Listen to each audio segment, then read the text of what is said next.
Good day, thank you for tuning in. My name is Todd Standing. I'm the man who takes people out into the field and has them either live interact with or eyewitness a Sasquatch. Done it many times. Today we're going to talk about the topic of Gigantopithicus.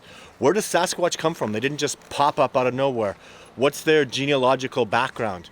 And I'm going to tell you today about something that's been really forgotten about that has made me a profound knower, I guess. I mean, the science supports it dramatically based on what I'm going to show you today, that Sasquatch or Bigfoot are the descendants of Gigantopithecus.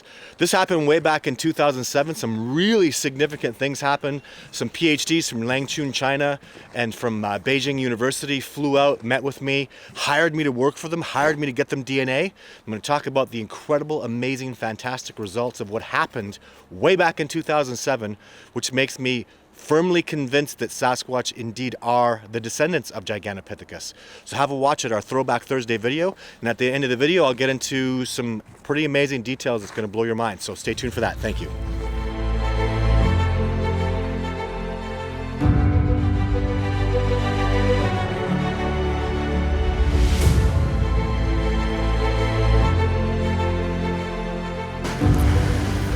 For the past 10 years, I've been conducting expeditions, documenting chronicles, and interviewing people pertaining to the subject of Sasquatch.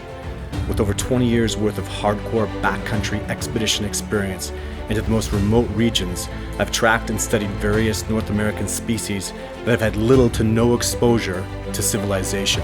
I am a student of many disciplines, trained in the art of tracking by a Cree Nation's elder and a military sniper. My skill sets include camouflage techniques using the terrain and its features to mask ground movement, survival, evasion, and escape techniques.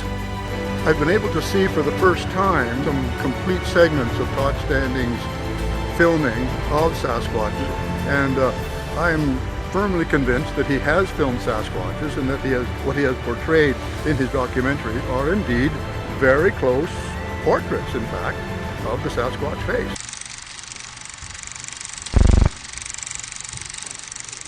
Hello, I just want to take a few minutes to talk about some things that I was unable to discuss publicly on Coast to Coast, and specifically about what's out there, the evidence that I believe is significant that's really contributed to my knowledge and understanding of the species Gigantopithecus, which is commonly referred to by the media as Bigfoot. In Lucheng, China. This is available online, you can look this up.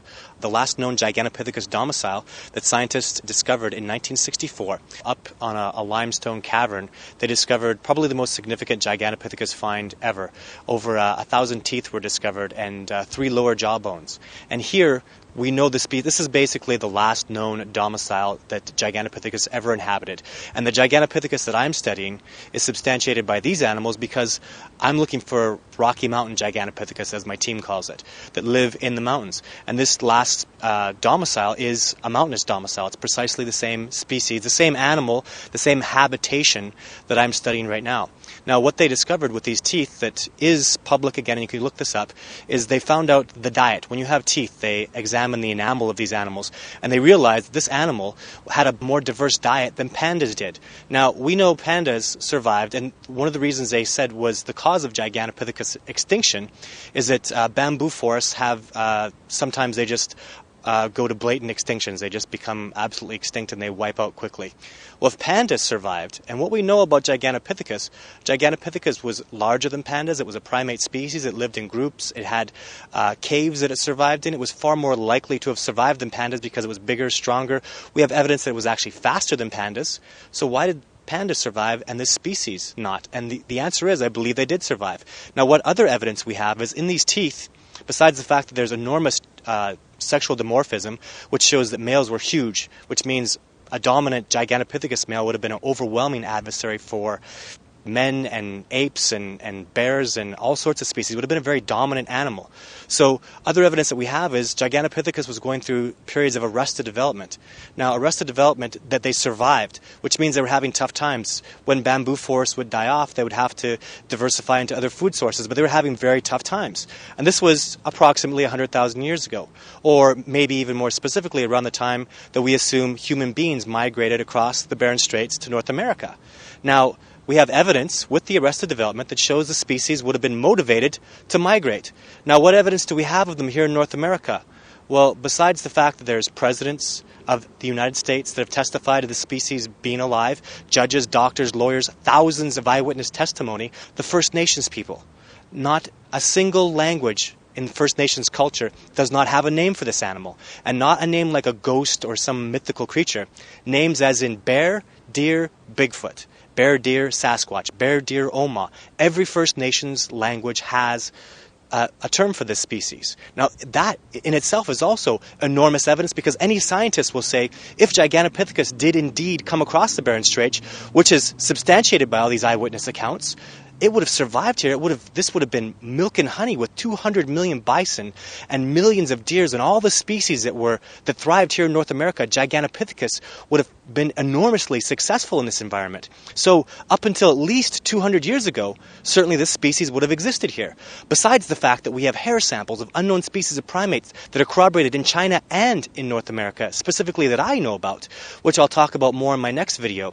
But the evidence is overwhelming, and it's all there. These are the things that are actually substantiated online. You can look up yourself, beyond even what I know with video 3 that I have, that I've never released publicly, with all the knowledge that I have of the species, of how evasive they are.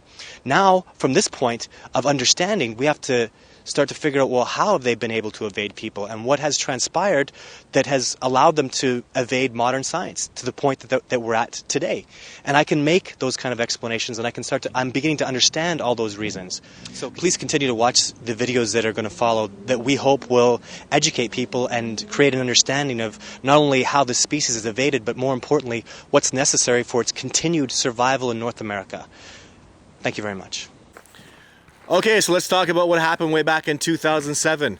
So where was I at? I was traveling around showing my documentary in the hopes of getting signatures for my species protection petition, which was certified and was read in the Canadian House of Commons and voted on. Obviously, I didn't actually get a no from it. The resultant I got from that was they told me produce a significant piece of a recently deceased body.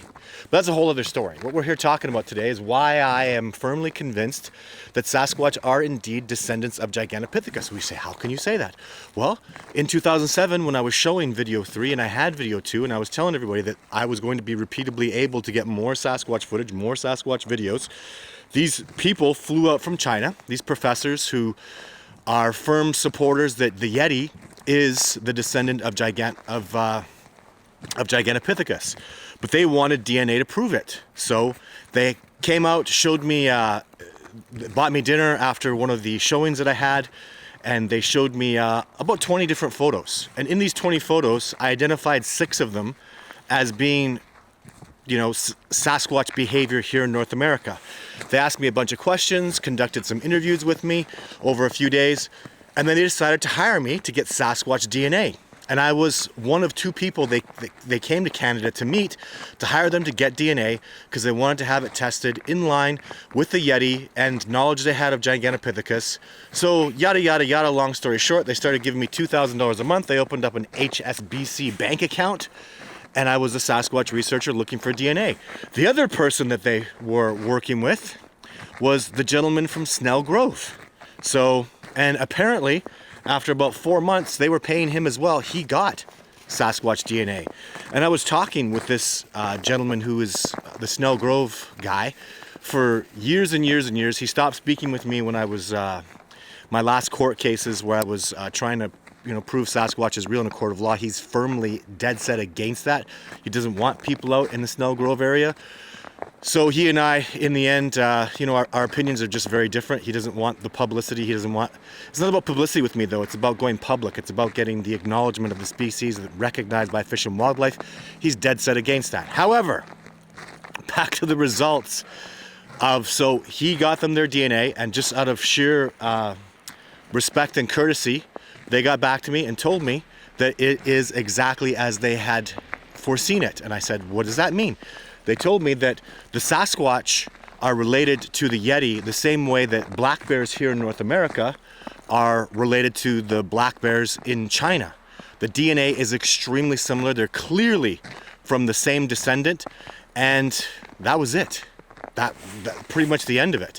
So I had this conclusive proof from PhD professors. The men that were there in Langchun, China, came out and met me and were telling me this.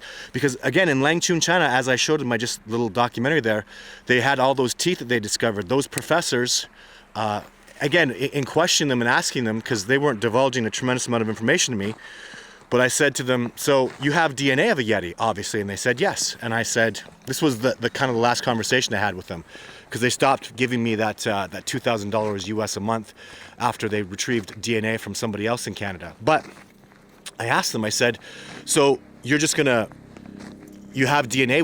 How recent pieces do you have of Gigantopithecus or of the Yeti?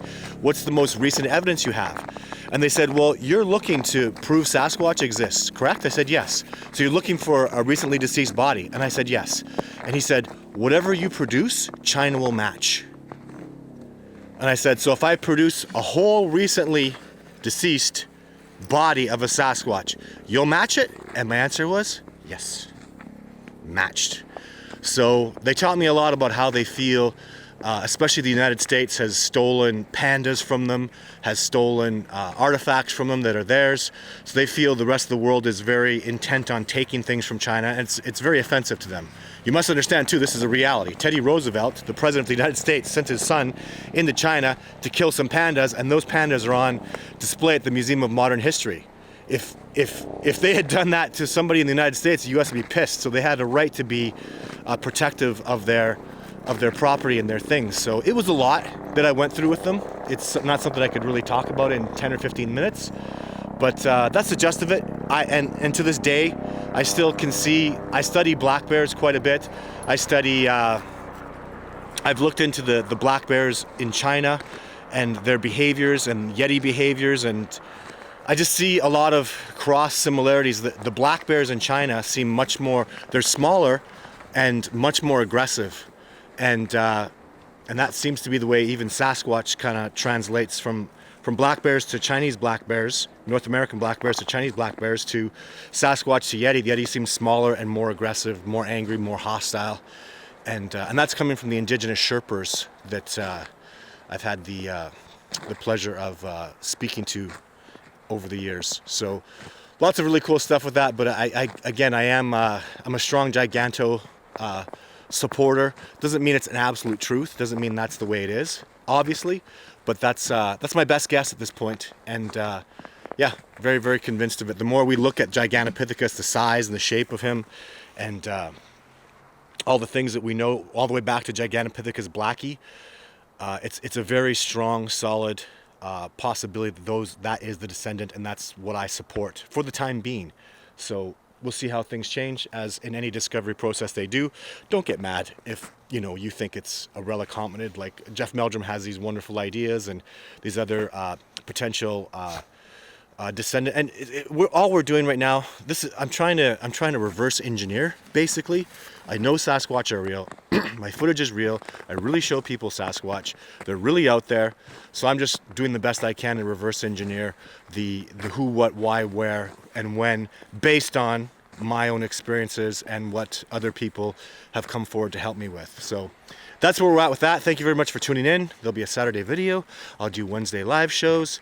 We're just doing so great right now with all the work that we're putting in and how we're bringing everything together. A new documentary is going to be coming out in the next few months, so I'm very excited about that. There is new Sasquatch footage. It's going to take me a time to go through it.